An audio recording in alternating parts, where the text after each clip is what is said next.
how to make a sharing grazing board perfect for hosting. Let's talk categories. All categories are optional, but variety is key. Category 1, cheese. Category 2, meats, obviously definitely optional. Category 3, dried goods to stuff everything on top of. Then I love fresh fruits, adding beautiful colour, and I also love dried fruits for texture and flavour.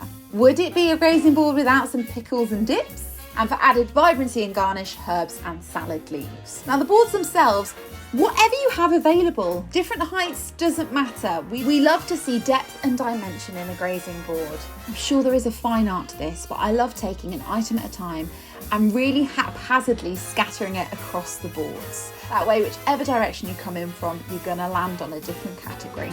Anything wet, saucy, or probably down to personal preference, pop it into a pot so it doesn't touch the other items on the board. And we want to mix up colour and dimension. I'm going to have to specifically name these crackers in the caption because they were unbelievable.